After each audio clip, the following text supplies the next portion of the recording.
அனைவருக்கும் வணக்கம் friends. KL winning tips 3 PM.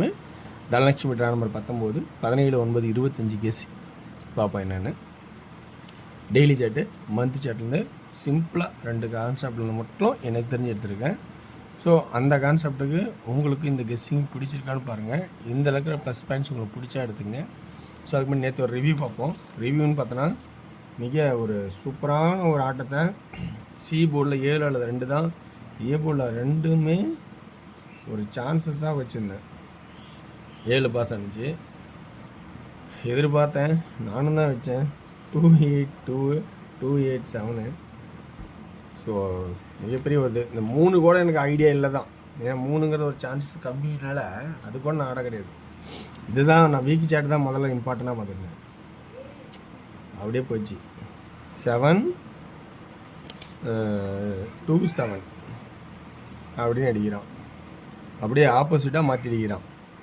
சரி, இன்றைக்கான கெஸ்ஸிங் இருக்கிறத சொல்கிறேன் பாருங்கள். உங்களுக்கு சப்போஸ் நான் பிடிச்ச கெஸ்ஸிங் இருக்கிற உங்களுக்கு பவர் பாயிண்ட் அப்படின்னா இந்த பவர் பாயிண்ட் யூஸ் பண்ணிக்க.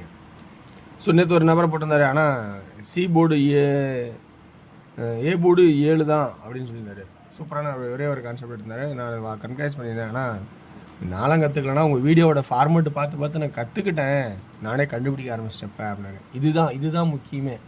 நான் வீடியோவில் இருக்கிறது எல்லாமே ஒரு ஃபார்மெட்டு தான், ஒரு தொடர்ச்சி. எங்கே இருக்குது, என்னென்னலாம் இருக்குது, அந்த அமைப்பு எப்படி வருது அப்படிங்கிற தொடர்ச்சி தான் கண்டுபிடிச்சிதுன்னு சொல்கிறேன். தவிர நான் உனக்கு புதுசாக வந்து இது இப்படி இருந்துச்சுன்னு சொல்லி நான் க்ரியேட் பண்ணாங்க. இந்த தொடர்ச்சி சொல்கிறதுனால அவங்களுக்கு ப்ளஸ் பாயிண்ட்டாக இருக்குது. அவர் அப்படியே எடுத்துக்கிட்டாரு, யூஸ் பண்ணிக்கிட்டாரு.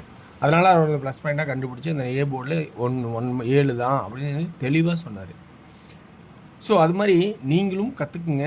இது வந்து ஃபார்மெட்டு தான். இந்த ஃபார்மெட்டில் எப்படிலாம் தொடர்பு இருக்குதுன்னு பார்த்துட்டு நம்ம கண்டுபிடிச்சோமா நீங்களும் ஈஸியாக வெற்றி அடையலாம். ஓகேங்களா? ஏன்னா இது வந்து எல்லாமே வந்து இந்த ஃபார்மெட்டு பிரகாரம் அமையுமான்னு பார்த்தா வாரத்தில் 2-3 நாளைக்கு அமைட்டுங்களேன். அது 2D அமைட்டுமே. வாரத்தில் 2-3 நாளைக்கு அமைஞ்சா கூட 2Dயில் 2 நம்பர் பட விட 1000 2000 நான் 2 தடவை வின் பண்ணால் 4000 வின்னிங்க. அப்படி யோசிங்க. 2Dயில் வின் பண்ண பாருங்கள். கன்ஃபார்ம் நம்பர் தெரிஞ்சால் அதை சிங்கிளில் 10 நம்பர் ஆடுங்க. ஸோ ஓகேங்களா? தேவைன்னா இந்த லிங்க் வேணால் வாங்கிக்கங்க. பிடி ஓகேங்களா? இன்றைக்கி நம்ம என்ன சொல்ல போகிறோன்னா அதே கான்செப்ட் தான். மந்த்து கிராஸில் நம்ம பார்க்குறது ஏபிசியில் ஏ போர்டில் 8 தான். எப்படி முந்தா நாள் 6 தான் அப்படின்னு சொன்னோம் பார்த்தீங்களா? அதுமாதிரி இன்றைக்கி 8 தான் அப்படின்னு நான் கொஞ்சம் எக்ஸ்ட்ராவாக நல்லா ஸ்ட்ராங் பண்ணலான்னு இருக்கேன். 9 8 7 அது 2 ஆடணும் பார்த்தா 6 7 8 இந்த வச்சு 8 கண்டிப்பாக ஆகிறதுக்கான வாய்ப்பு இந்த கிராஸில் இருக்கிறனால அதை சொல்கிறேன். உங்களுக்கு தேவைன்னா எடுத்துங்க. 8 இல்லை அப்படின்னா வேறு என்னன்னா இதே அப்படியே இந்த எல்போ தான். 6க்கு அது 7 6க்கு 6 இது பவராக மாறும். அல்ல ஸ்ட்ரெயிட்டாக வரணும், அது பவராகவே வந்துடுச்சு. நம்ம என்ன பண்ணோம், நான் வந்து பவராக வைக்கலை, 2ன்னு வச்சு விட்டேன். இப்போ இந்த 4 திரும்ப மிச்சம் ஆடுன்னு நினச்சா 9 ஆடுன்னு நினச்சா 4 ஆடுவான். அவ்வளோதான். இதுதான் கான்செப்ட்டு. ஏன்னா இது க்ளோசிங் ஆட்டமும் வரணும். இன்னொன்று நம்ம கவனிக்கணும். 7 6 7 9 7 6 7 9 வைக்கணும்னு நினச்சானா 9, இல்லை 4 நினச்சா 4. இந்த 3ல் ஒரு நம்பர் தான் வரும்னு என்னோட ஐடியாவில் எடுக்கிறேன். புரியுதுங்களா? இப்போ கான்செப்ட் புரிஞ்சுக்க நினைக்கிறேன். இந்த 7 சென்டர் ஆகிட்டாவே 7 6 7 9 7 6 7 9. இந்த குறுக்கு எல்போவில் பார்த்தோமா 7 6க்கு 6 இது பவரு, இது பவரு. இல்லைன்னா இந்த கிராஸில் பார்க்கும்போது 8. இதுதான் கான்செப்ட்டு. ஏ போர்டுக்கான அதிகபட்சமான கான்செப்ட் என்னோடய ஐடியா இதுதான். உங்களுக்கு வேறு ஏதாவது ஐடியா இருந்தால் நீங்கள் யோசிச்சுருந்தால் நீங்கள் அதை எடுத்துக்கங்க. வேணான்னு சொல்லலை. நான் எல்லா கமெண்ட்டுக்கு ரிப்ளை பண்ணுறது கொஞ்சம் கஷ்டம் தான். ஏன்னா கடைசியாக எப்போயாவது பார்த்தீங்கன்னா ஆஃப்டர் ரிசல்ட்டுக்கு அப்புறம் லைக் போடுவேன், நல்லா கமெண்ட் பண்ணுவேன். ஓகேங்களா? இது ஒரு கான்செப்ட்டு. இப்போ 9 8 7 அடுத்தது 6 தான் அப்படின்னு எல்லோரும் யோசிப்பீங்க. அப்படி ஒரு கான்செப்ட் இருந்தால் அந்த 6 வேணும்னு வச்சுருங்க. ஓகேங்களா? அது எந்த ஒரு மாற்றமும் வேணாம், வச்சுக்கிங்க. வேணான்னு சொல்லவே இல்லை.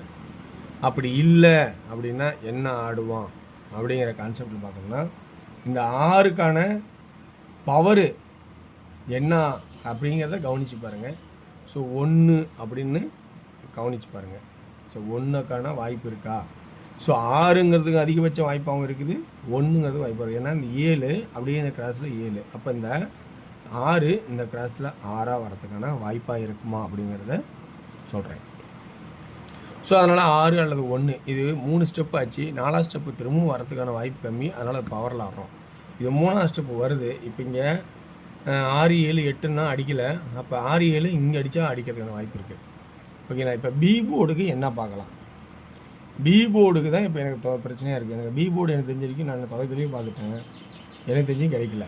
சரி, இந்த 1 ஏன் வைக்கிறேன்னா இந்த மந்த் கிராஸில் 81 இருக்குது. இங்கே பாருங்கள், ஏபி இருக்குது, ஏசி இருக்குது. அப்போ ஏதோ ஒரு பக்கம் ஆல் போர்டு 81 அல்லது 18 ஆல் போர்டு 2D. புரியுங்களா? இப்படி வரதுக்கான வாய்ப்பு இருக்கும் அப்படிங்கிறத நான் சொல்ல போகிறேன். இதுதான் கான்செப்டாக இருக்கும். இப்போ சென்டர் போர்டில் இது என்னன்னு ஆடுறதுன்னு எனக்கே சத்தியமாக தெரியல. இது ஒரு நல்ல ஒரு தெளிவாக பார்க்கணும்னா நான் 7ன்னு மட்டும் வைக்கலான்னு இருக்கேன். 7 ஏன் வைக்கிறேன் அப்படின்னா அதுக்கு ஒரு அர்த்தம் இருக்குது. 5 இதுக்கு மேலே 4 இருக்கும், மன்னிச்சு எழுதலை. 4 5 6 3 ஆட்டம் ஆடிட்டானா 4 5 6. அடுத்தது 7 ஆடுவான்னா ஆடலை.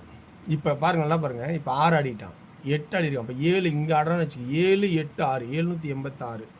ஸோ அப்படி வருமா அப்படிங்கிறத நான் யோசிக்கிறேன். இது நமக்கு வந்து நீங்கள் வந்து என்னடா அது முட்டாள்தனமாக யோசிக்கிறாருன்னா அது எனக்கு தெரியாது, எனக்கு தெரிஞ்ச வரைக்கும் நான் சொல்கிறேன், அவ்வளோதான். உங்களோட ஐடியாவில் ஆமாம் இருக்கலாம் அப்படின்னு கான்செப்ட் இருந்தால் ஆடுங்க. அப்படின்னா இன்றைக்கி ஆடுறது எல்லாமே என்ன இதுதான். 2Dயில் ஆல்ரெடி 81 18 சொல்லிட்டேன். அதோட ஒரு 87 சேர்த்திங்க, அதே 2Dயில். அடுத்து 86 ஒன்று சேர்த்திங்க. ஸோ இந்த கான்செப்டில் மட்டும் ஏ போர்டில் 8ங்கிற கான்செப்ட் ஆடுறேன். 4 9 பெண்டிங்களுக்கு அதை உங்களுக்கு பிடிச்சினா ஆடுங்க. 3D 8 4 9 7 7 7 சி போர்டில் 6 6 6 8 4 9 7 7 7 சி போர்டில் 1 1 1. இதுதான் எனக்கு தெரிஞ்ச ஐடியா. ஓகேங்களா? ஸோ இந்த ட்ராக் பிடிச்சி தான் ஆடுங்க. அடுத்து டியரோட கேசிங். டியரோட கேசிங்கில் 1 PM 2D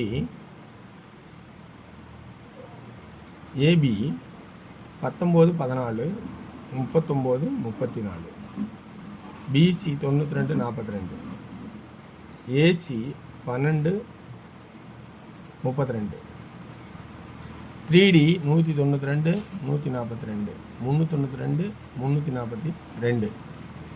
அதே 6 PM சோலில் 2D 47 74 76 46. 3D 474 476. அதே வந்து 2D 8 PM 48 33 43 93 83. 3D 483 983 433 933. பிடிச்சிருந்தா ஆடுங்க. வெற்றி பெற வாழ்த்துக்கள். வெற்றி நிச்சயம். மற்றும் நாளை ஒரு சிறப்பாக சந்திப்போம். நன்றி, வணக்கம்.